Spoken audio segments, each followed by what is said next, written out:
Good evening and welcome to the April 17th, 2024 Mercer Island Arts Council regular video meeting. The time is now 5:31.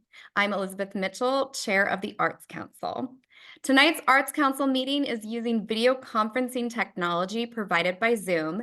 The video of this meeting is being broadcast live via Zoom and will be uploaded to the city's YouTube channel later this week. City staff, liaisons to the Arts Council, and other panelists are also participating in tonight's meeting remotely. Other public audience members may be listening to the meeting by telephone or online. Additionally, the city has opened up the community center to provide public space for viewing and participating in the meeting. Welcome to all, and thank you for joining us tonight. Counselors, please ensure that your microphones are turned on for the roll call. Will city staff please call the roll? Yes, thank you, Chair. Chair Mitchell. Present. Councillor Harrington. Here. Councillor Moore. Present. Councillor Scone. Vice Chair Becker. Present. Councillor Yun. Present. Councillor Gibson. Present. Thank you, Chair. Thank you. City staff, is there anyone who has signed up for appearances that wishes to address the Arts Council? We have no public appearances tonight, Chair. Thank you. Thank you. The first item on the agenda is the staff liaison report and planning schedule update. Welcome to Katie Herzog, Recreation Supervisor and our lovely staff liaison. Thank you so much. I will share my screen.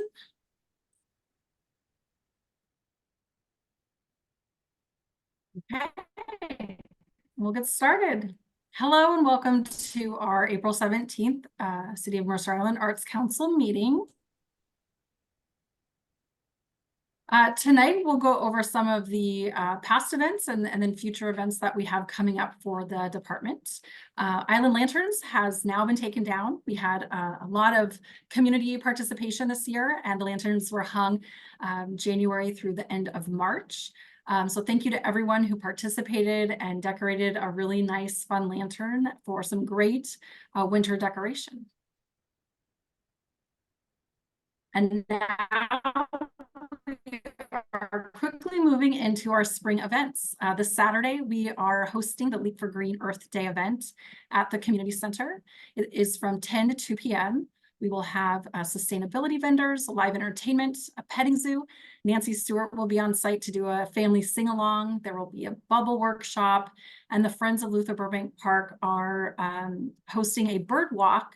And of course, there will be food and a lot of good fun. We'd like to thank our sponsors for this event, Cedar Grove, Puget Sound Energy, and the Mercer Island Community Fund. I hope to see some Arts Council members there on Saturday. Myval has a new retrospective show of abstract paintings coming to our indoor gallery. This show will be up from April 29th through June 21st, and the reception will be held on May 2nd from 5 to 7 p.m. The reception is open to all public, and it looks like it'll be a really fun, nice show.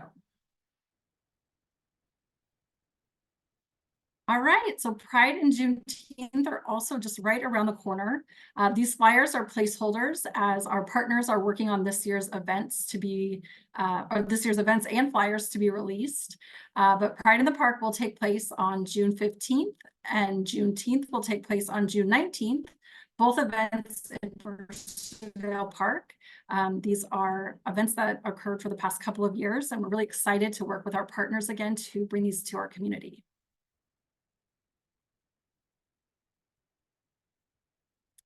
And then we have mostly music in the park, really fun shows for this year.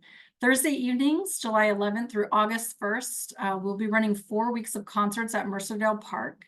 There is a construction project that will take place in August at Mercerdale. So this year, instead of 6 concerts, we are going to do 4. But like I said, these bands are really good, really fun. It should be a really great time. I'd like to thank the sponsors, For Culture, the Mercer Island Community Fund, and Mio Posto.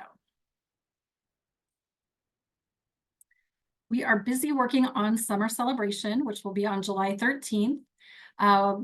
Pretty similar event to last year. We have the community parade, the afternoon at Mercerdale with live entertainment, food vendors, nonprofit booths. We are adding a foam party and some circus acts. And then in the later evening, we will go over to Luther Burbank for more entertainment, food vendors, a few more circus activities, and the fireworks show. All right, and then summer camps. We have contracted with 12 different organizations to bring summer camps to the island. We have all age ranges, a lot of different varieties from sports, arts, theater. We're excited to get kids into the building for the summer and out in our park locations. So if you want more information, you can find them on our website or the mercerisland.gov/summer camps, but help us spread the word because we have a lot of great vendors coming this summer. And of course, we're really excited for that. And with that, that is the end of the report. But I will now, let's see here. Thank you so much, Katie. Our plan schedule Jonathan, did you next. have a question? I know that's coming up next. Yeah, just a scheduling question. So for Juneteenth, what are the hours? Do you have hours yet for that? Is it afternoon? You know, I believe it's going to be an afternoon event again. Like 12 to 4 or? I believe so. So we've partnered with the high school's Black Student Union, and they are really organizing all of the events that will happen that day, the band, the vendors, food. But I do believe they are trying to do it very similar to last year and have kind of that afternoon event again. I believe it's a Wednesday and that school is still in session. So I'm wondering if that might be something they're also considering. Yeah, so it's actually a non-school day, and Oh, it is. I didn't know that. yeah, it's a holiday now, and so the city also recognizes it as a holiday. So we will still be out in the park with that event and part of it. But luckily, the high school and other students will be able to join. Fabulous. Well, that's good to know. Okay, I found our planning schedule if I am sharing. Is that correct? Yes. Okay, great. So this is just a quick glance at our upcoming meetings. Our next meeting will take place on July 17th. Currently, we have the chair and vice chair's elections and the 25-26 arts and culture work plan priorities, which will come back to this. I will be July 17th be in person, of course, with a hybrid option as well. But I think this group should be ready to have an in-person meeting in July. So stay tuned for that. And I hope that was okay. I think I'm getting a bad connection, but are we good? Yeah, you cut out a couple of times. I just wasn't sure if it was my end or yours. So, but otherwise, I think everyone was able to catch everything Katie said. Yes. Awesome. All right. Thank you so much for that. And the next item of regular business is to review and consider approving the minutes from the January 17th, 2024 regular meeting. Counselors, may I have a motion to approve the minutes of the meeting from January 17th? So moved. Thank you, Daniel. Do I have a second? Second. Thank you, JB. There is a motion by Daniel and a second by JB. Counselors, please turn on your microphones, and will the city staff please conduct a roll call vote?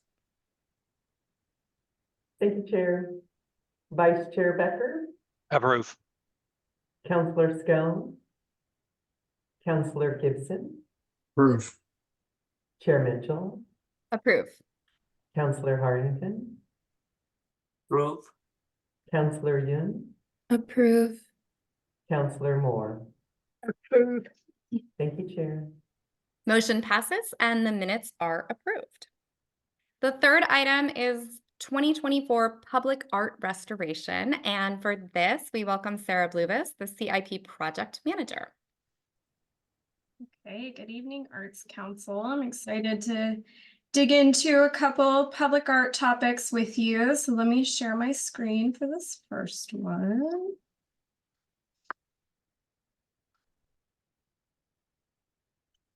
Okay, can you all see my presentation?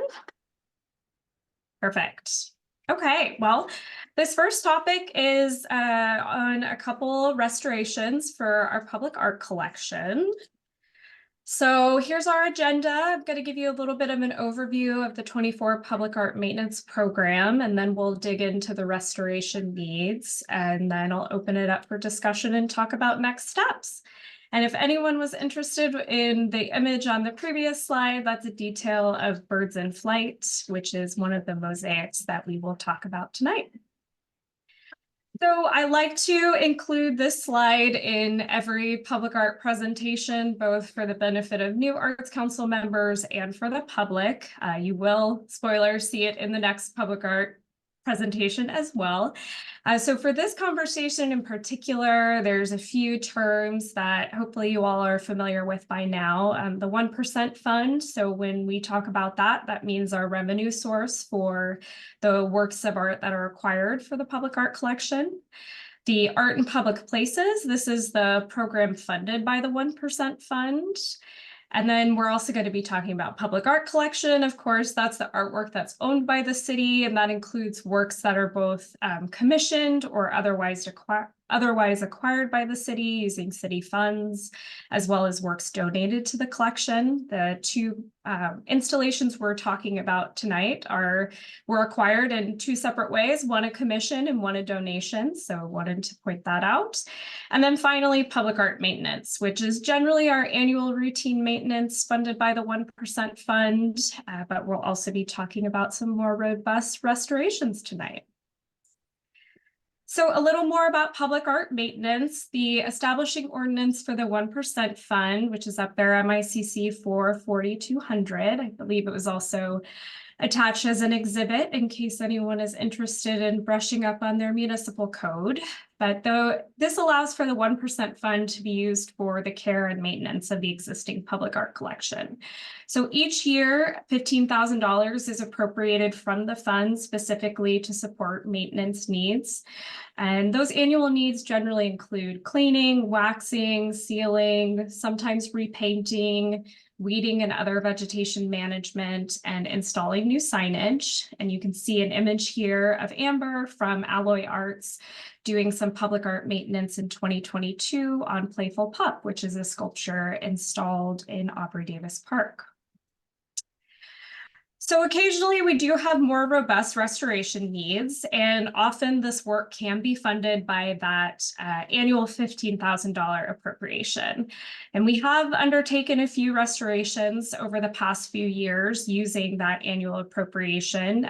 We did restoration of Handsome Bollards in 2019. That's the installation down at the waterfront by Tom J. We restored Fireflower by Giselle Berman in 2022. And last year we restored Now We Are One. You can see an image of the beautiful new base repair that we did for that sculpture, which will be resited back in First Hill Park, as well as Island Poles, which is an installation in the Greta Hackett Outdoor Sculpture Gallery by Steve Jensen. So I do have an asterisk in there for Fireflower. You all probably know or remember that Fireflower, which is a very large bronze sculpture previously installed in Town Center, was subject to an attempted theft in 2020. So the piece was deinstalled and then finally repaired by the end of 2022. And I have an asterisk on this one because the piece was vandalized, we were able to reimburse the cost of the restoration through our city insurance. So I just wanted to caveat like that restoration exceeded the $15,000, but we were still able to remain technically within budget because we were able to submit for reimbursement for that one. So before we get into the two restoration needs, I just want to highlight a few public art maintenance commitments that we have already this year. So these are items that will be funded by that annual $15,000 appropriation.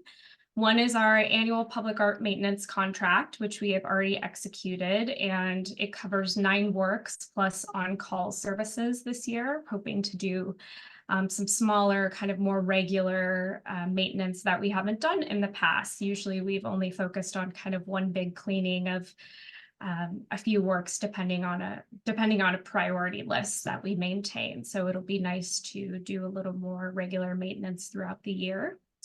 Another is storage of Fire Flower and Now We Are One. Both of these pieces are awaiting reinstallation. I already mentioned Now We Are One should be reinstalled before the end of the year. It is going back into First Hill Park, and First Hill is one of the playgrounds up for replacement this year. So I am waiting until that playground replacement is completed, and then we will install Now We Are One. And then Fire Flower is intended to be reinstalled in town center as part or on a site of a future private development. So some of you are probably very familiar with the development in town center called Xinghua. It's a new mixed use building that has been in the planning stages for many years, and previous arts councils worked with the developer to incorporate resiting of Fire Flower into their site plan. So Fire Flower was originally installed at the former Farmers Insurance building, now the Riot Games building, and reinstalling it in this new location once that development, the Xinghua development, is completed, will actually kind of bring new life and opportunity to engage with the piece. It will be kind of more out front and center than it has been in the past. That development isn't slated, last I heard, to be completed until 2026. It could potentially even be later. So we'll continue storing Fire Flower at our offsite storage facility until it's ready to be reinstalled. And then a couple other items, hoping to support a restoration of Four Seasons by Maria Frank Abrams in collaboration with For Culture. That's a project that I'll come back and talk to you all a little bit about at a future meeting. And then the annual Story digital engagement platform, funds for that annual subscription also come out of this public art maintenance line. All right, let's talk about the specific projects. So the first is the restoration of Totem, which is an abstract sculpture installed at Roanoke Park. This is by Bernard Hosey, and it was acquired by the city in 1984 as a donation by Myval. I think Anne Ritze from Myval might be listening, so thank you, Myval, for the donation. I interpret our public art records correctly. This was actually the first work of art that the city officially acquired into its public art collection. It was originally installed at the community center site, but when the community center was redeveloped, it was deinstalled and then resited at Roanoke Park. And in preparation for the playground replacement happening at Roanoke Park this year, I asked Alloy Arts to assess this piece. It is one that has been kind of on our routine public art maintenance, but it hasn't been a priority for kind of more robust repair in a while. And so Alloy Arts found some pretty significant corrosion and paint loss and rust, as well as some major cleaning that we need to do on the concrete base. Luckily, the structural integrity of the piece is really solid, so it's not necessarily any concern of being a public safety hazard. It's more just it could be refreshed, freshened up, and have new life brought to it prior to the playground replacement being completed. So we would like to restore the piece before the new playground opens. Tentative 2024. Secret, or maybe not a secret, I am a project manager for the Roanoke Park playground replacement. So I'm not going to give a specific date yet for when the playground will be fully open, but I'm confident that we can complete this restoration before that happens. And because of the significant site improvements we'll be making at the play area, this project does contribute a 1% contribution. So based on the current construction estimates, I expect it'll be about $3,000 to $4,000. And the cost estimate from Alloy Arts for this one was a little over $8,000. Okay, a few more slides and then we'll turn it over to conversation. So the second project is restoration of the mosaic murals at the Luther Burbank Park Playground. So this is an installation that consists of 4 individual pieces.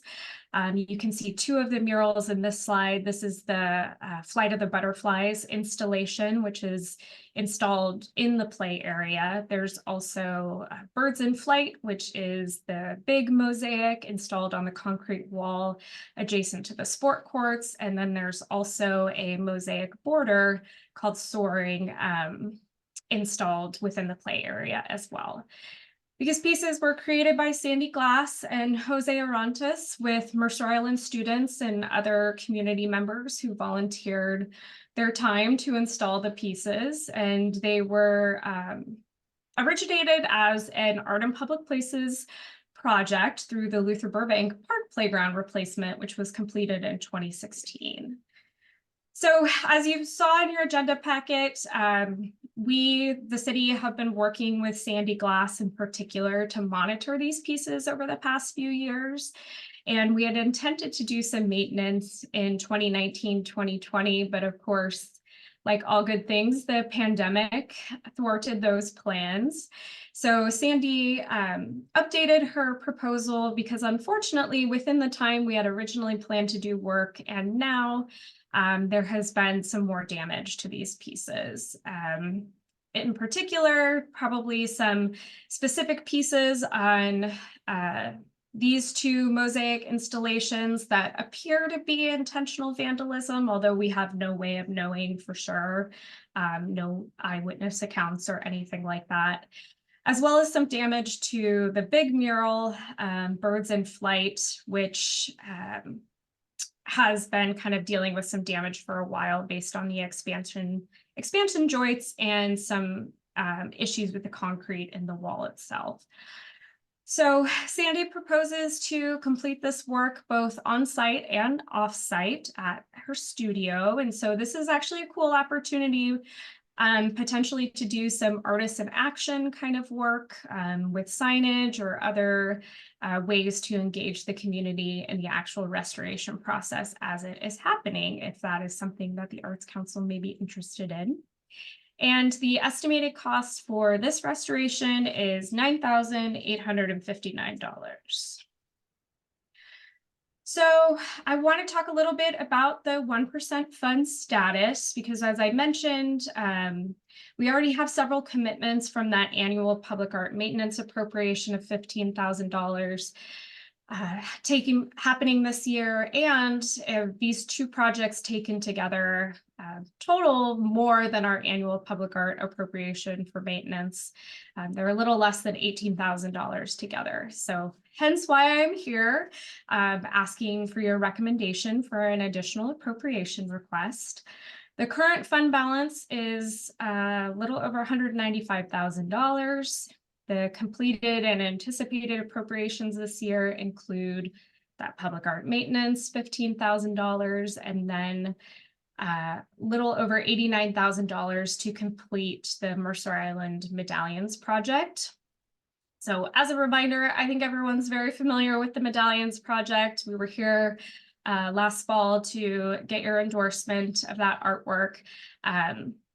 The pieces have not been contracted for yet to be fabricated. There's still work that's happening with the design and kind of construction and permitting of all of the Luther Burbank waterfront improvements project. And so we anticipate that appropriation will land once the bid award for that construction project is approved. And so that's currently scheduled for either later this fall or early 2025. But I just want to make sure that we all know that those funds are on the docket to be appropriated, as it is a significant chunk of the fund.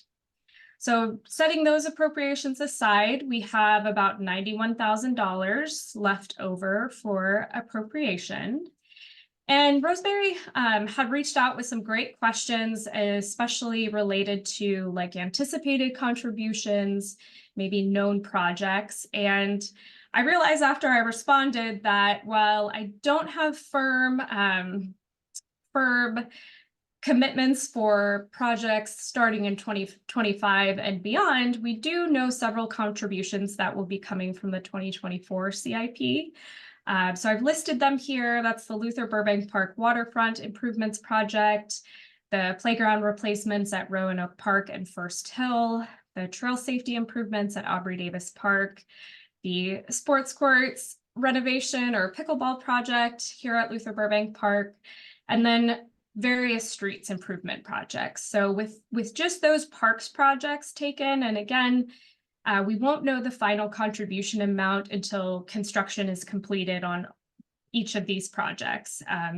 So, the contribution may not end up coming back to the fund until sometime next year or maybe even later. But just with those 5 parks projects that I listed, the anticipated contribution from those is about $65,000 to $75,000. Nope, $75,000 to $85,000. I can do math, so even better. So I just want you all to know that more money is on the way, and this is that's part of the reason we are going to talk about public art planning after this. So last slide, and then I'll turn it back to you, Chair. Our recommended action tonight is for the Arts Council to recommend that City Council appropriate $20,000 from the 1% fund to support restoration of Totem and the mosaic murals, plus a small contingency. So as I mentioned, the total for both of these projects is a little under $18,000. I'm asking for a cool rounded up to 20. We never, sometimes things come up during the project. On all of our capital projects, we often have contingencies. Costs for supplies may come back higher, labor may take longer, and that kind of thing. So asking for or including a small contingency just gives me flexibility, so I won't have to come back to the Arts Council again in a couple of months and say, hey, I need $2,000 more. Of course, any funds that are not expended on either of these projects would go back into the fund, but $20,000 would be the max appropriation that we would ask for and be able to spend if approved. Anything above that, we'd have to come back to the Arts Council and City Council. So pending your recommendation, that is scheduled to be transmitted to the City Council on May 7th. And then pending City Council's approval, we will move forward with contracting with Alloy Arts and with Sandy Glass to get these projects underway. And we, of course, will provide updates to the Arts Council as they are progressing. And with that, I will stop sharing my screen and turn it back to you, Chair. Thank you so much for that.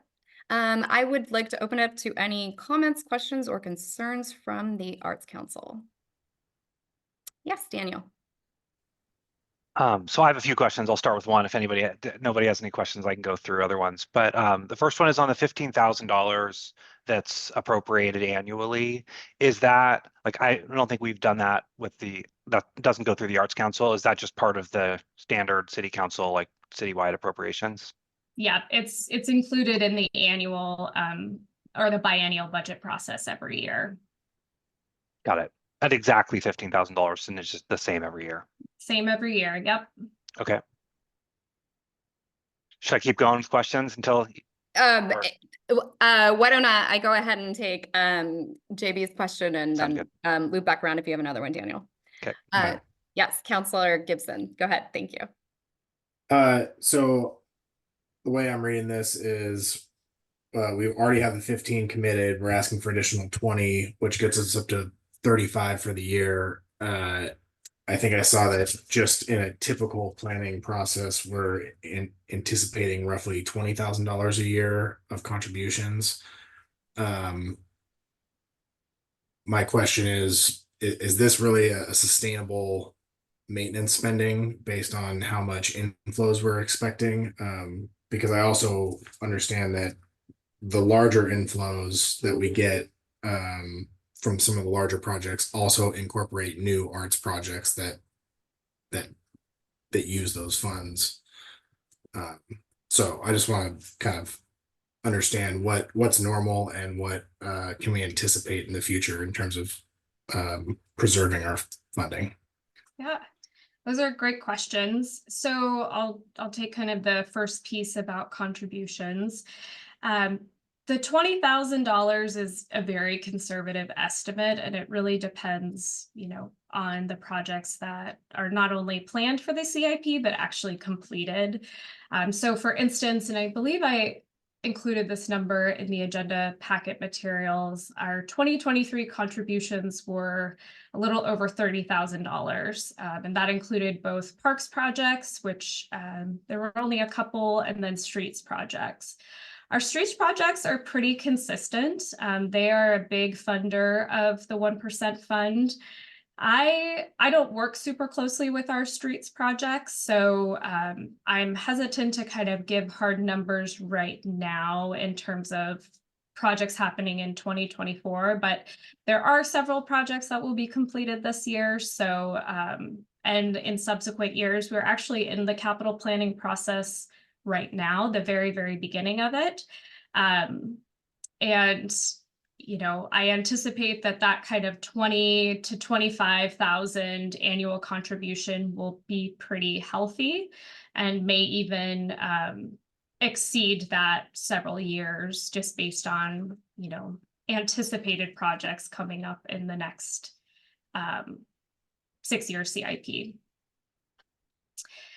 And then just kind of a question about, or, a little more about, is it a responsible use of funds? I think that's a great question. I will say that we have had a lot of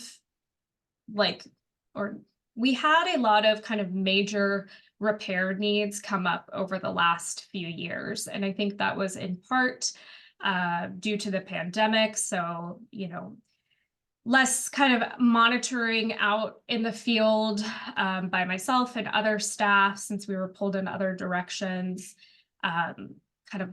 I think we even maybe paused our public art maintenance for a couple of years. We weren't doing it annually. So these restorations will kind of get us up to where we need to be in terms of the major restorations. Everything else, aside from a major restoration of the earth form sculpture here in Luther Burbank Park, which is very extensive and would far exceed probably even the existing public art dollars we have right now. I don't anticipate that there will be other major needs. That can change, of course.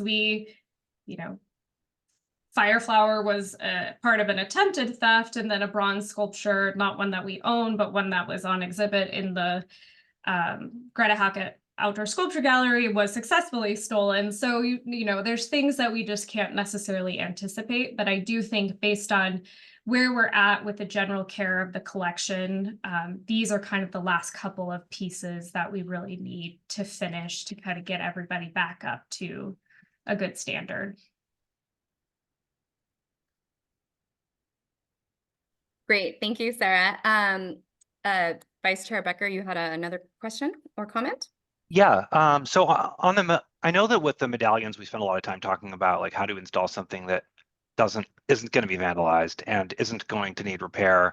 And vandalism is tough because somebody who's dedicated can do damage. But on the mosaics, like you're talking about the expansion joints and problems with the concrete.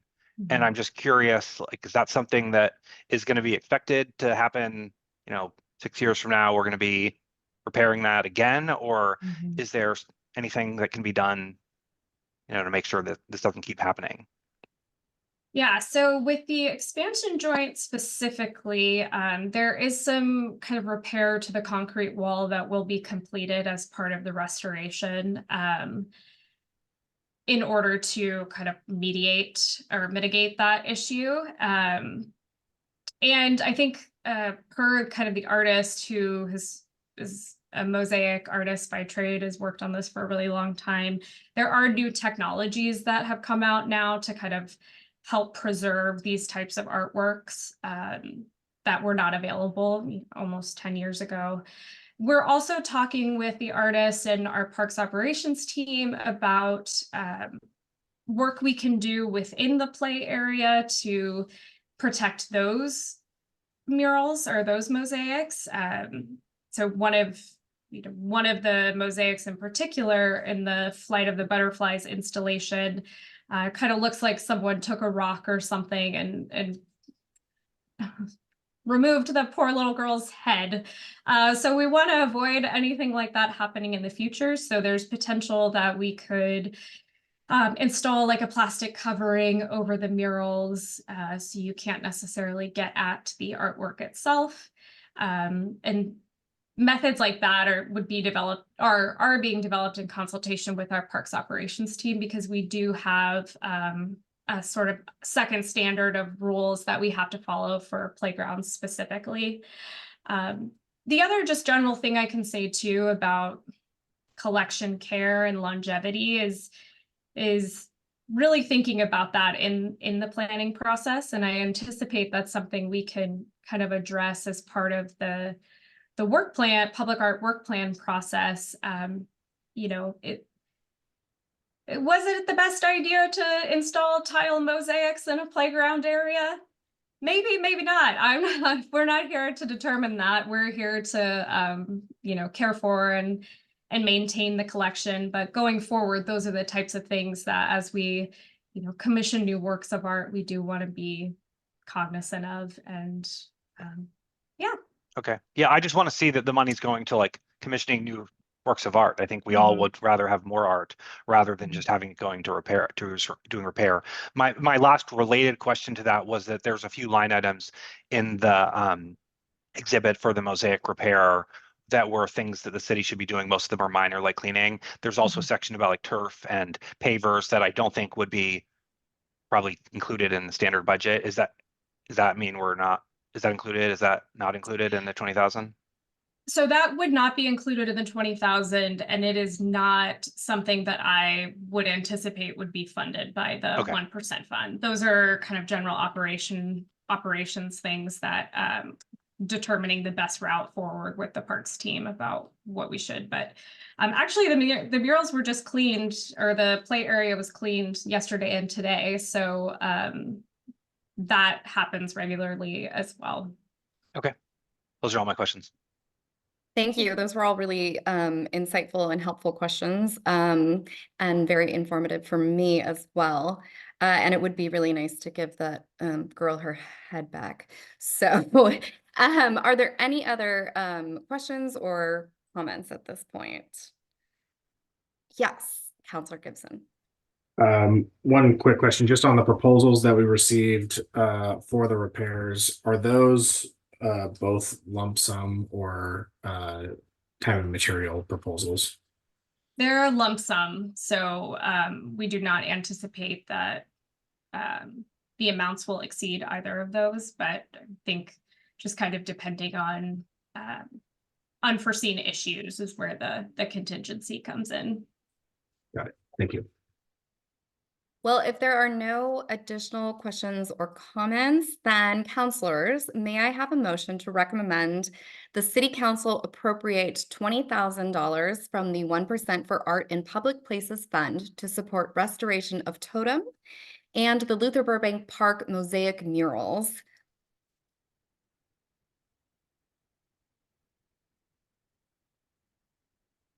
So So moved. moved. I'll second it. Fabulous. There is a motion by Counselor Gibson and a second by Vice Chair Becker. Counselors, does anyone have any additional comments or things for discussion before we vote? All right, then please turn on your microphones, and will city staff please conduct a roll call vote? Thank you, Chair.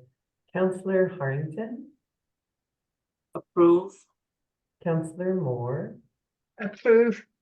Chair Mitchell, Approve. Counselor Gibson, Approve. Vice Chair Becker, Approve. Counselor Yun, Approve. Counselor Scone. Thank you, Chair. Thank you, and the motion passes. Our fourth item of regular business is kickoff to art in public places, 6-year work plan development. And for that, we're going to welcome back Sarah Bluvis, the CIP project manager. Okay, let's see if I can go 2 for 2 and sharing my screen. It's been a while since I've given public presentations on Zoom. So how does it look? All right, great. Okay, so our second public art topic for tonight is one that I'm very excited about. This is a project that has been on our to-do list with the Arts Council for many years. So I am looking very much forward to working on this with you all. And that is the Art in Public Places 6-year work plan. Again, handy agenda, give some background. We'll talk a little bit more about why an Art in Public Places 6-year work plan. We'll talk about plan and process details, and then open it up for discussion and close with some next steps. Our lovely glossary of terms. So ones we did not necessarily touch on in the last presentation, Capital Improvement Program, or CIP. This is our program that funds the acquisition, expansion, and rehabilitation of city land, buildings, and other major infrastructure. It's developed on a biennial basis, but planned over 6 years. And as I mentioned, we are in the early stages of planning the 2030 CIP right now. And then with the CIP are our capital improvement projects. So this is design and construction projects funded by the city. Specific types of those projects contribute to the 1% fund and may include art in public places projects using those associated fund dollars. So why a 6-year art in public places work plan? Well, as I alluded to previously, we are embarking on a pretty expansive CIP, especially as far as parks projects are concerned. And that will result in likely significant contributions to the fund over the coming years, as well as opportunities. Both opportunities to integrate artwork into capital projects or bank funds for future projects. In the past, the Arts Council has been involved in developing public art projects, and we want to kind of get back to that process of really collaborating with you all to chart out where projects, where the opportunities are, where we want to focus our efforts, and then we can use that to develop projects as the time comes. So really, this work plan is going to be an internal planning document that helps us, staff, and you all, the Arts Council, evaluate opportunities, plan for them, and ultimately implement them over the next 6 years. The bulk of implementation will be carried out by staff through the city work plan. But of course, as you all know from the medallions process last year, or in 2022 and 2023, there's ample opportunity for Arts Council members to engage with more of the brass tacks of public art acquisition as specific projects come up. A little bit more about the purpose of this plan. So it'll identify and prioritize public art project opportunities for the 6-year CIP. That's probably going to be the most fun part of this work, if I'm being honest, thinking about opportunities and figuring out which ones we want to focus on. It'll outline a process for evaluating temporary public art projects submitted by the community. That's things like, if the high school comes to us and wants to do a mural, or a project like the Prairie of Possibilities installation in Mercerdale Park a couple of years ago. The plan will include updated policies and procedures for public art acquisition and deaccession. That will be my favorite part of this project. Maybe not anyone else's, but I'm very much looking forward to updating some of our policies. It will articulate goals for engaging the community in public art, and then provide guidance for evaluating and updating the plan in alignment with the biennial capital planning process. So ultimately, in the same way that our CIP is a living document, we plan in a 6-year timeline and really heavily focused on the next biennium. But we're always looking forward at those next projects. And I envision that this is going to be a work plan that will allow us to do the same, just specifically for our public art collection.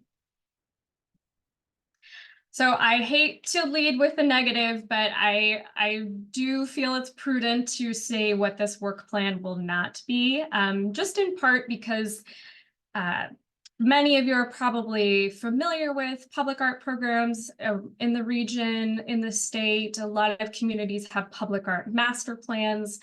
That's not what this plan is. This is really an internal planning document, similar to, the action items that we as staff have developed in collaboration with the Arts Council for the arts and culture priorities that make it into the city work plan every year. This will be a very similar document that's really guiding kind of internal decision-making about which opportunities to pursue. So along with that, it will not identify specific artists, designs, or other elements that would otherwise be identified through a competitive artist selection process. And it also will not commit funding to specific projects. So this is really the opportunity to kind of identify that project list, where are the really great opportunities to integrate into a forthcoming CIP project versus times we might want to save money for a different project that's on the list. That'll help us. It'll help provide the framework and the guide for that.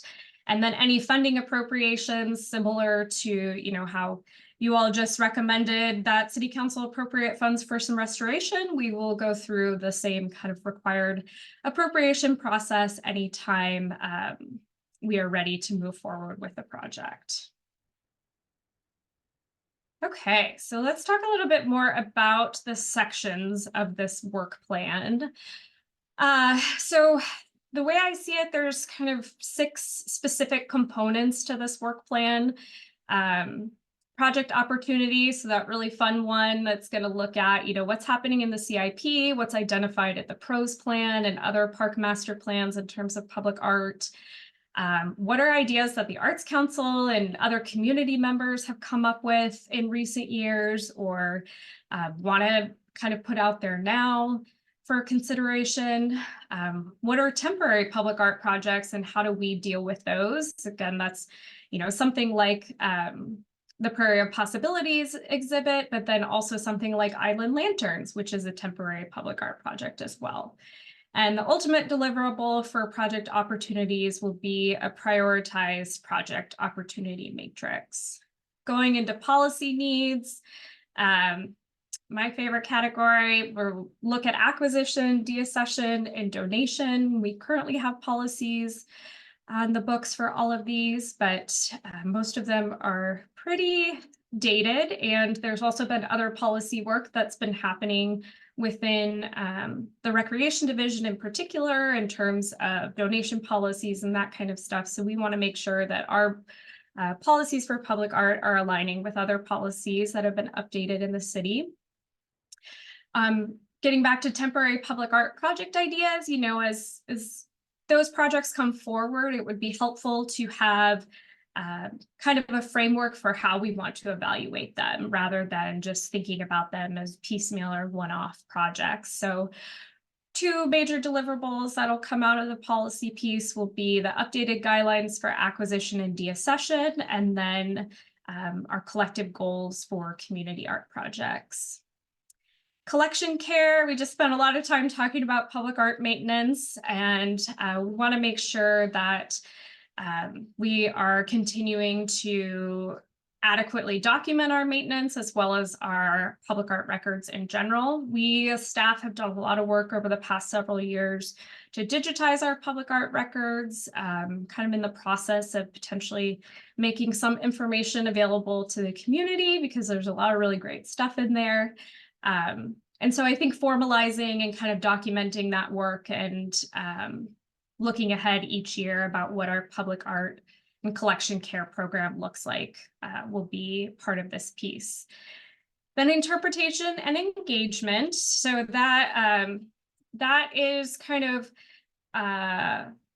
public art or art museum nerds speak for how do people connect with our collection.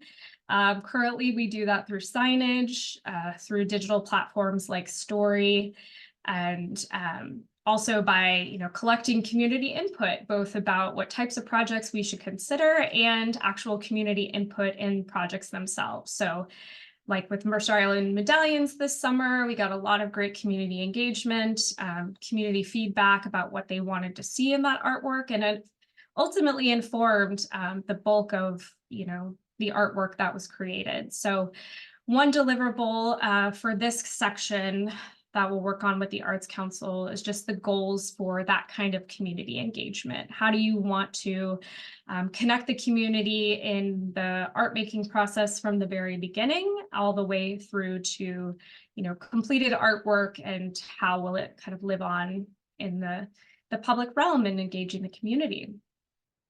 Two other components, funding. So we have the 1% fund. We also sometimes pursue grants for public art projects or public art engagement. We also have received donations for public art work in the past. So what this deliverable will really look like is a funding opportunities matrix, just documenting everything that we already know we take advantage of, as well as maybe some opportunities to pursue in the future based on what exists out there. And then finally, evaluations. So I mentioned this living document. I'm really hoping to kind of work with the Arts Council to identify like what that process for evaluation and updating will be going forward. Hopefully it will not be a process that requires many workshops and meetings. We're doing all of that work up front right now, and going forward, hopefully we'll be able to do minor updates that still align with the needs of the community and the goals outlined in the work plan, but maybe require a little less work to prepare. And so looking at these specific sections and deliverables, so these blue boxes, these are kind of the 5 pieces that I envision the Arts Council will really engage with: the project opportunity matrix, the updated guidelines, goals for community art projects and community engagement, and then that process for future planning. The other matrices for public art maintenance and funding, that's really going to be internal staff work, documentation. We'll of course discuss them, but I imagine that there will be less of a need for major Arts Council collaboration on those. Okay, so planning process. Thank you to everybody who responded about availability in the next few months. So we are hoping to schedule some special in-person workshops in addition to the regular Arts Council meetings. So tonight we're doing the kickoff. I aim to use the July Arts Council meeting for a midpoint check-in, and depending on where we're at in the planning process, at the October meeting, getting to a work plan endorsement. How are we going to get there? By working together in between those regular meetings. So I'm proposing 3 to 5 working sessions that'll focus on different sections, those different sections that I outlined in the previous slides. Might be asked to review drafts and do other homework in preparation for each workshop. I promise most of the homework will be go talk to people and go look at our public art collection and come back with what you like and what your community wants. Nothing major or stressful. And while no formal action will be taken at these workshops, so that means we don't necessarily need a quorum to hold them. They'll just be kind of working sessions based around discussion. We will notice them as public meetings. And then I wanted to talk a little bit about role and responsibilities, both for the Arts Council and for staff, because I just outlined probably 9 slides of a lot of work, and that is not lost on me or other staff. But for this planning process, it's really going to be a collaboration with a lot of staff work done on our part to then come back based on your feedback and get your response. More drafts and lists and matrices for you to respond to. So what it's going to look like really for the Arts Council is just preparing for and participating in those workshops and meetings. We will, again, kind of send out prep work ahead of time, and I just, request that if you are planning on attending the workshop, if it works with your schedule or you'll be at the meeting, that you come ready to engage meaningfully. With that, I encourage you to get to know our public art collection. I'm often surprised by even how many people who are pretty in tune with arts here on the island don't know, one, that we have a public art collection, and two, have not ever really engaged with it at all. So I hope through this process, you'll get to know the public art collection more intimately. And then that last one, talk to the community. So because this is an internal planning process that we're undertaking with you all, there's not really any formal community engagement component to it. Again, it's really just going to be an internal work plan. So, I encourage you to talk to your friends, family, neighbors, and get their thoughts, both kind of individually as we do work in the workshops. You more than welcome to get feedback from your community about that, but kind of also just in general, do you have a public art collection? What's your favorite work? All of these things that can help us kind of start to craft our internal priorities going forward for the collection. And then we as staff will develop and facilitate the workshops, including setting the agendas, sending you the prep work, and creating planning exercises. I just realized in reading that sentence that my MBA is really showing, so I apologize. This will be more fun, I promise.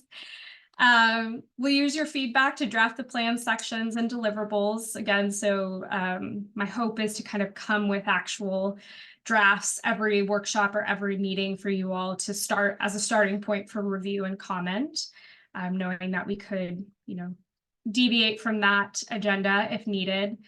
And then here to give you whatever background information and resources you need. So, I think if we decide to embark on this process fully together, I encourage you all to think a little bit based on the information I've already shared, what you think you would need. Is it examples of similar types of work plans from other communities? Is it more information about just the public art collection in general? Is it, internal opportunities that we as staff are already considering? Things like that. I'm your resource and happy to give you any information that you need for this process to be successful.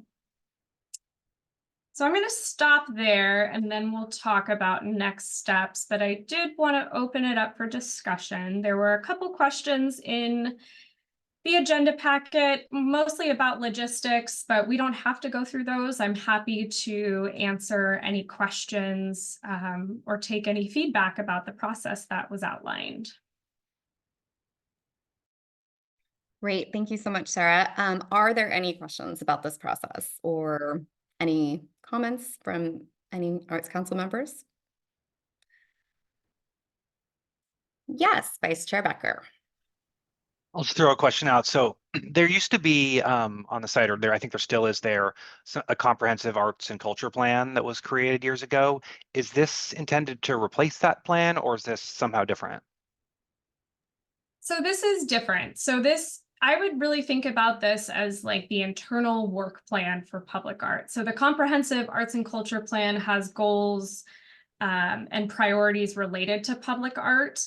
That plan is one that we can draw from, as well as the PROS plan and other existing park master plans, to think about, okay, are we meeting the goals of this comp plan with our ideas and, opportunities for public art?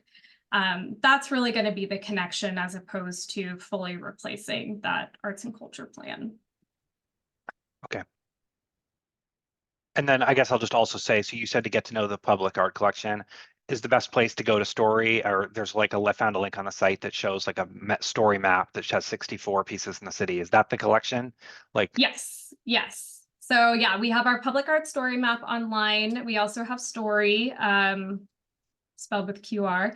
And I will send those links out to you all after the meeting, just so you have the direct ones. I would say the public art story map is the best repository of all of the works that are currently on view, although there are still some on there that have been deinstalled for various reasons. So it's not 100% accurate. Okay, Thank you. Thanks. Yeah, thank you, Sarah, and thank you, Daniel. That was really helpful. I was wondering about that too. A couple of the pictures in your slides I have not seen in person, so they're stunning pieces. Were there any other questions or comments about the process as we move forward? I'm not seeing any hands. And if you have not had a chance to respond to the scheduling ideas that Sarah sent out to everyone, I think it was a doodle poll or something like that, please do that so that we can have as many people putting their schedule input into that as possible. And if you have not received it, please email Sarah or myself after the meeting and we'll make sure and get you the link again. So moving forward, counselors, may I have a motion to confirm the recommended planning process?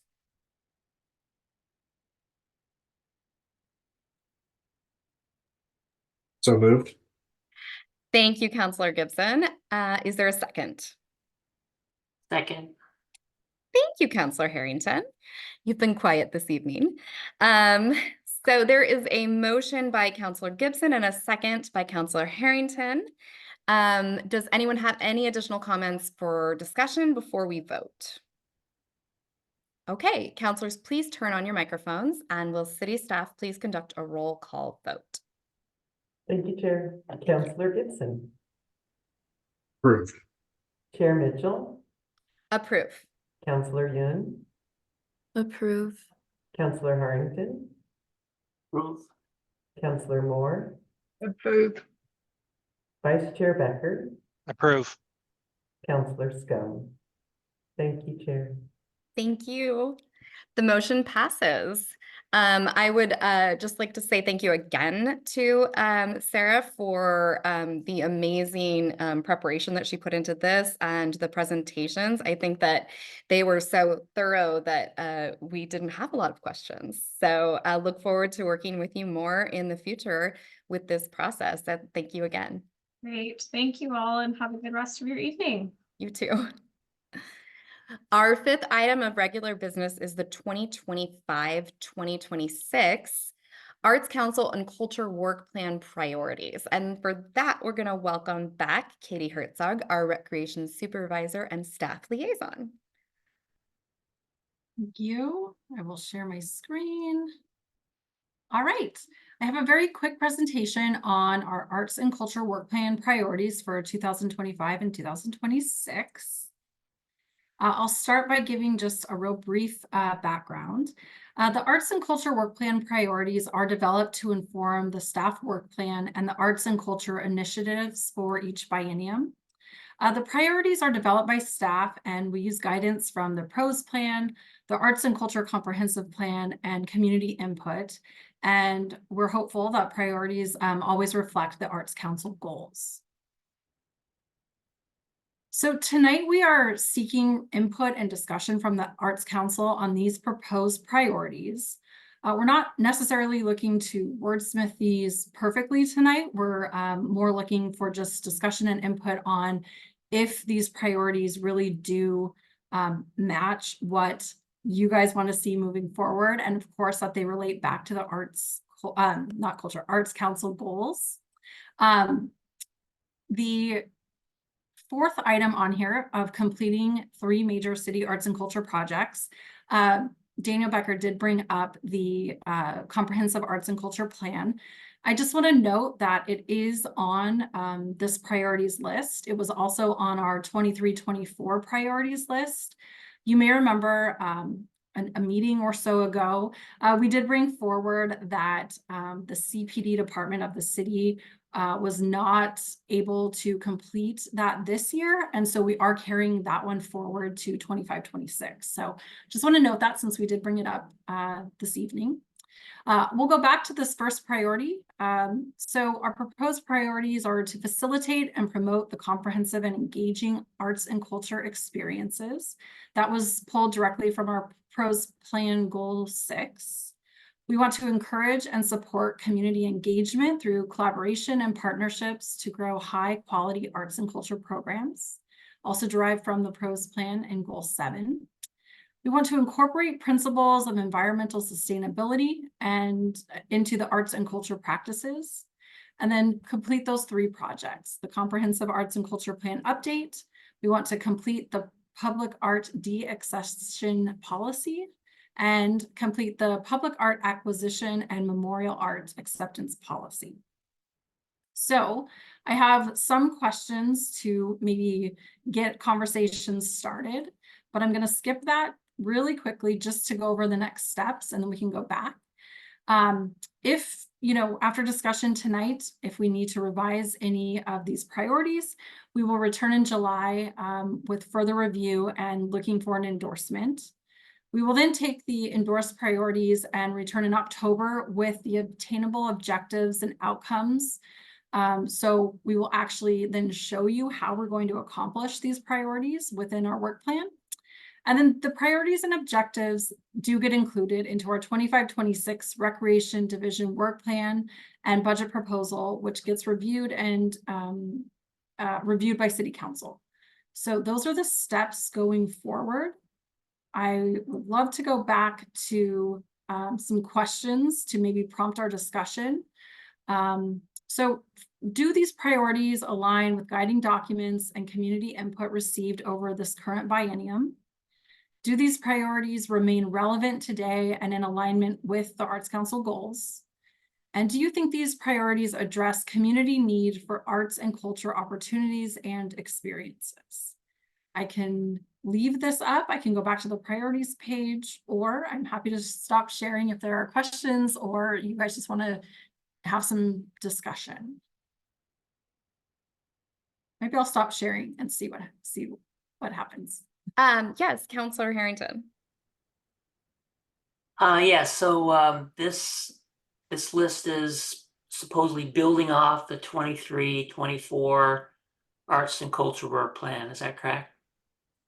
Building off, and I would also say continuing. There are definitely Continuing. Okay. Yeah, there's some of these priorities could look similar to the 23-24 because we feel like it is work that can be continued on into our next biennium. And of course, with your discussion and whether you agree or disagree, that they are continuing on for importance within arts and culture.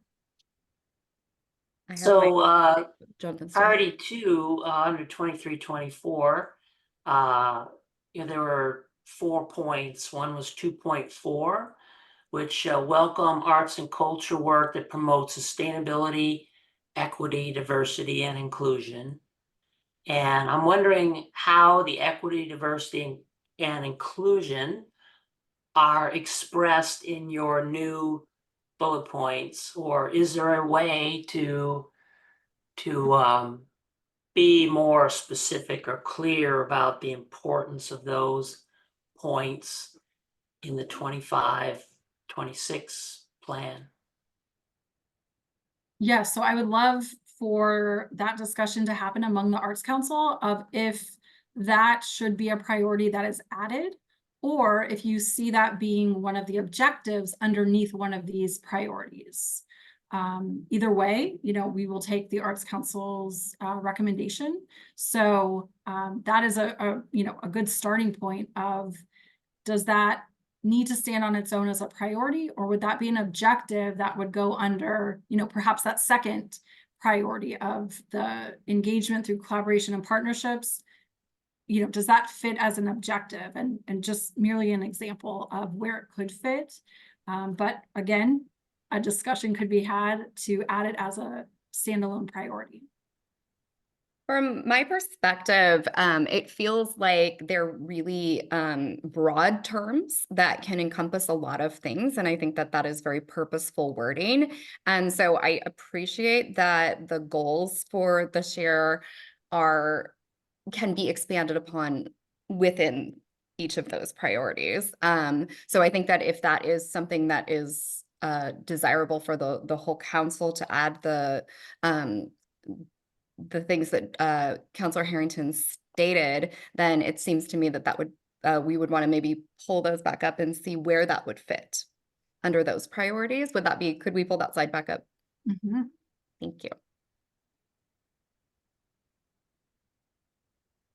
I know that it's something that we have already started to do in a lot of the events. I know that making both Pride and Juneteenth more of a priority have gone to more of that inclusion and diversity. And I know that for the events subcommittee that we talked about having more sustainable things that were used or done at those types of community events. So yay for staff and Arts Council collaboration on those items. Jonathan, if you're looking at the different proposed priorities, is there one that you think that that would fit well under or with?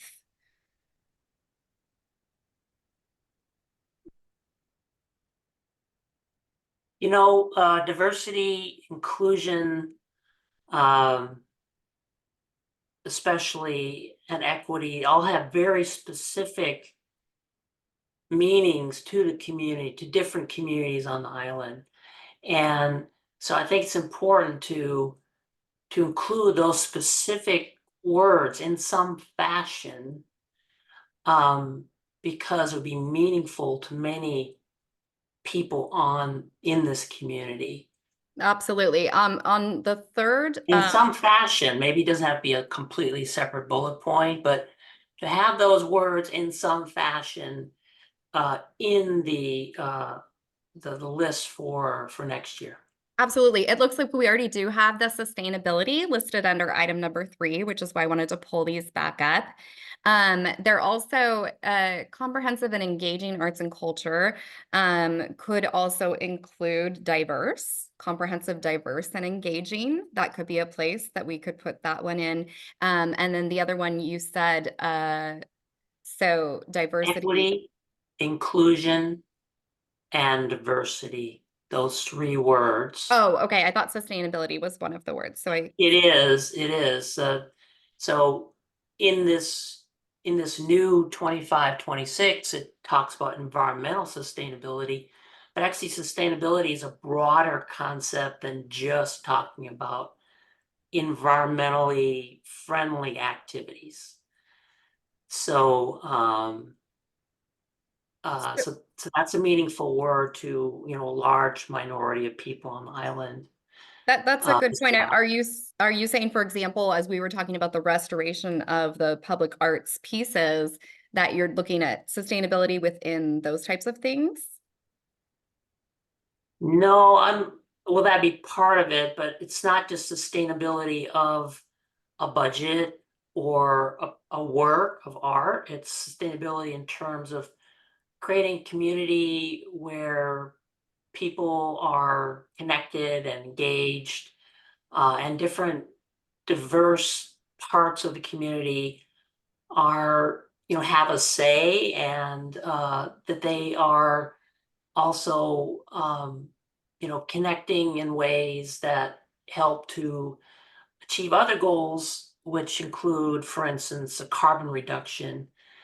So, to live more lightly on the land and to help foster more environmentally friendly practices, not only in the maintenance of art, but in a more general way. Right. Absolutely. So I think that having that piece of sustainability in there and not just in the practices, but also in the engagement. So you're wanting just a little bit broader use of the word sustainability and Yes. yes. Okay, great. Just making sure I'm following. And then so I think that there's absolutely an opportunity to reword and add some of these things. And I would love to hear from some of the other counselors their thoughts, either in regard to Counselor Harrington's suggestions or other things that they'd like to comment on. Again, I think that it's very broadly worded and it gives us a lot of play and opportunity for development in the specifics of these goals. So I appreciate that. Vice Chair Becker, do you have any thoughts? Just to You're throw you just- on the bus there. You're Sorry, just Daniel. you're just calling on people randomly. I mean, I'll be totally honest. I mean, the priorities coming up with these here is not my forte. So I mean, overall, I don't object to those. I certainly don't object to those. I don't feel super strongly. I think that I think that the city should be doing all of those things that Councilor Harrington mentioned. Whether or not, that is needed in the priorities or not, I don't totally know. I mean, I think that the priorities overall are, when I read them, I think they're pretty good. I think this gives just general guidance for staff. I don't know. That maybe isn't helpful. But No, that was helpful. Absolutely. I agree. I think that again, to Katie's point that these could be sub points within, I think Yeah. that the wording is so, I would hate to make it too narrow. So again, I feel good going forward with these priorities. Yes, Counselor Gibson. So I guess when I think about diversity, equity, and inclusion, I think they fit within bullet 3 to me because those are principles that we, are aiming to incorporate into our practices. So I would propose adding those words into bullet point 3 and expanding the scope of bullet point 3 by just saying principles of environmental sustainability, comma, diversity, equity, inclusion into arts and cultural practices. Excellent. Thank you so much for that. Counselor Yoon or Counselor Moore, would you like to weigh in on our priorities for 2024, 2025? Yes, Counselor Moore. Yes, I mean, I'm certainly in favor of adding some wording. I'm almost thinking that diversity, inclusion, and equity could be either in a separate bullet point or maybe in the first and second one. I kind of feel that personally, I feel environmental sustainability is almost a separate point. That's my view, but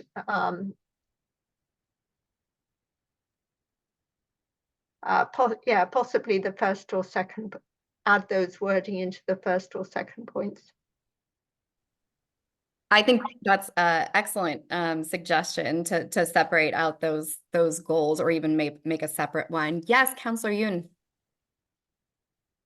Personally, I agree with Counselor Gibson's comment, and I think that those factors could tie in quite nicely into that third bullet point.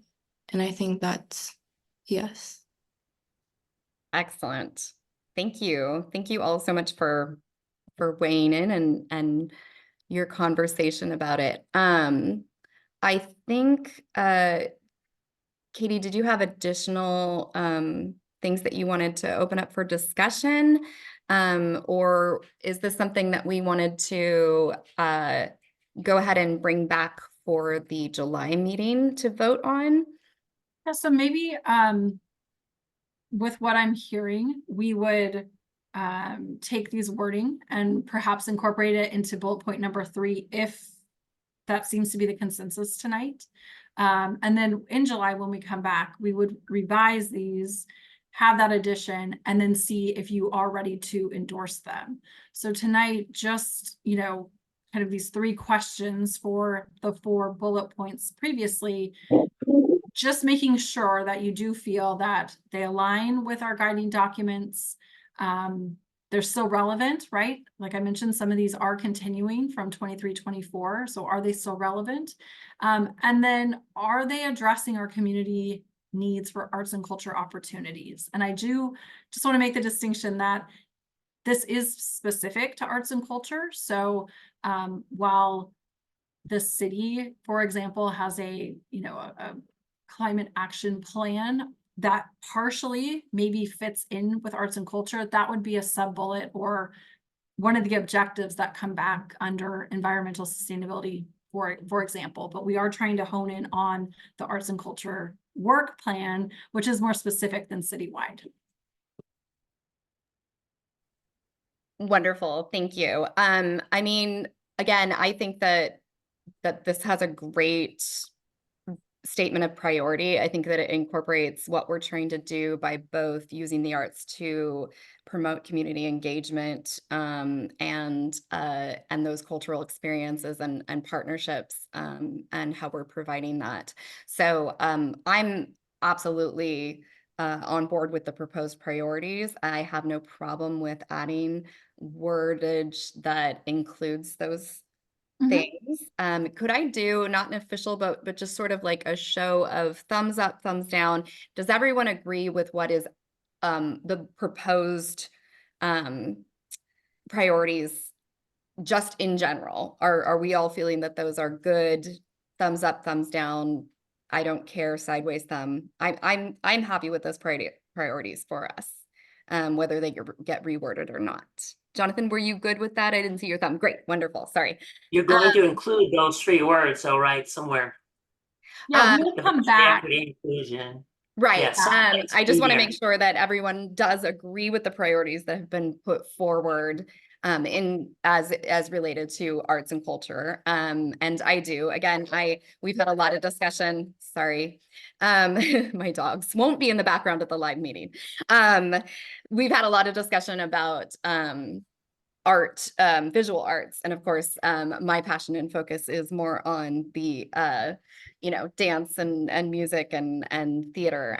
So I think that these encompass everything, and look forward to honing in on those priorities more. So I think I will take, yes, Counselor Gibson, I saw your hand first. I guess just a question for clarity. We just talked about the 6-year public art work plan, and then these are the 2023-24 priorities, which have, it looks like, elements of that work plan. So I'm curious how these kind of fit together, or if there is overlap intentionally, or. Yeah, so in the 23-24 priorities, one of the projects that we said we would complete is that 1% for the arts plan. So now that we're starting in April, we do see it probably being wrapped up by the end of the year. So that is good, because we are completing, right, the work plan item for 24. It could go into 25, but we specifically didn't call it out here because most of the work will happen in this current biennium of what we budget 23-24 for. Did that answer your question? I think so. And I guess the 2 items 2 and 3 and of the projects, if we are completing the 6-year work plan by the end of the year, maybe it would just make sense to replace those 2 with creating the 6-year work plan. So I Forward think to there this are one. 2 separate things that we're working on. Is that, Katie? I don't want to speak for you. Well, I guess what I'm pointing out is the 6-year work plan includes the public art deaccession policy. And so by doing the work plan, we're accomplishing that and other things. And I think that 6-year work plan also has this item number 3, public art acquisition policy and memorial art acceptance policy, right? It may, yes, and that might be the start of that work within that 6-year policy. The memorial art acceptance policy has a few other key elements. There's a donation policy, for example, that will go through the Parks and Recreation Commission. And it will have this piece associated with the full donation policy that they're working on. So there's a few more pieces in order to get those policies put together. But I hear what you're saying, that perhaps we add, something to that last bullet project of like, as we complete the 6-year spending plan or something like that. So it ties back in. So Right. I'm happy to add that. Ryan Daly, Recreation Here. Manager, who's been so quiet. Yes, you have your hand raised. It's so hard for me to stay quiet. This is perfect. I Thank you. know. One thing I just wanted to touch on, and Chair Mitchell, you started to talk about this for when you mentioned sort of where your personal priorities lie in relation to arts and culture, and that being, you know, theatrical arts and things of that nature. As the Arts Council is thinking about developing these priorities, the key word there is prioritize. We're pulled in a lot of different directions. So when you can be specific on the areas of focus that we should be honing in on, that's really helpful through the priorities. If you can include those types of projects or areas of focus that we should be focusing on. So I just wanted to highlight that. And then to talk about the sub bullets, those sub bullets are really going to be very task oriented, specific outcomes that we want to put into our work plan, that when we come back at the end of 2 years, we're checking the boxes that these things got done. So I just wanted to be very clear on what I'm looking for the Arts Council, as well as the community, to hold staff accountable to what those desires are, what those objectives are as well. So just wanted to highlight that.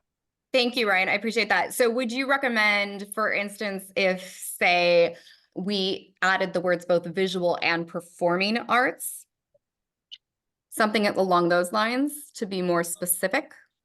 Yeah, if that's a specific outcome that the Arts Council desires to have us focus, I don't want to say additional energy, but primary energies toward an outcome, that's a great spot to implement that. Or if you're identifying areas within the arts and culture ecosystem that maybe needs aren't being met, great place to be very specific and call those out in those priorities so that we can create objectives that address those. Right. So, I mean, I personally would like to add performing arts to specify, because I think that the Arts Council often gets really focused and wonderfully on the visual arts around the city. But I do think that we could do more support and engagement of performing arts. I mean, aside from mostly music in the park, and, you know, hiring bands for summer celebration, we don't support a ton of performing arts throughout the year. Kind of feels like jumping into summer, we're coming out of the dark of winter, but also, you know, things are going on in the community as well. And I think that those are things that we have started to and could continue to focus on promoting throughout the year. That's my 2 cents, or 8 cents, or however many cents I put in at this point.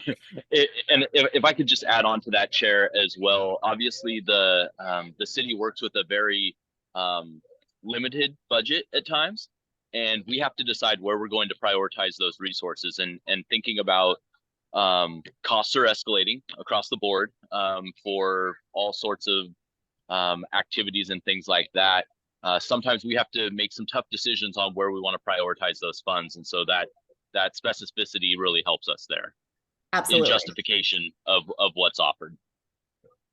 Wonderful. Yes, Councilor Gibson. So I think I would kind of second what you said about leaning into performing arts. I agree that should be a priority. And then a question for kind of following up that funding. The 1% fund is for art in public places, and so performing arts, is that funded as separately or in the same, but from the same bucket? Thanks. Performing arts comes out of our operating budget, so it's separate. The 1% is part of the capital budget. Performing arts comes out of our operating budget. Got it. Thank you. So I think that we need a little bit more input, and we should bring it back at our July meeting. Katie, I think that would probably be good. Possibly emailing thoughts or suggestions additionally. Then if anyone has anything that comes up after the meeting that they'd like to share or comment on, to email Katie that you'd like that included in the priorities, and then we can bring it back at the July meeting and vote at that point. Yeah, that's great. We do a quick thumbs up for adding performing arts as a specific? 74. Okay, okay. perfect. Yay! Yes, so what we'll do is come back in July, revise these slightly. We'll be looking for an endorsement that night, and then we will take July through October to develop the, what we're gonna say are our very obtainable objectives, how we're gonna do the work, how we're gonna, check those boxes, like Ryan said, in the next 2 years. And so that will be how we go forward. Wonderful. Thank you so much. Thank you, Arts Yeah. Council, for a very lively, engaging discussion on these priorities. I think it's great to take the time now to focus those so that we can, move and grow with them going forward. So our next other item of business what we're going to talk about this evening are absences.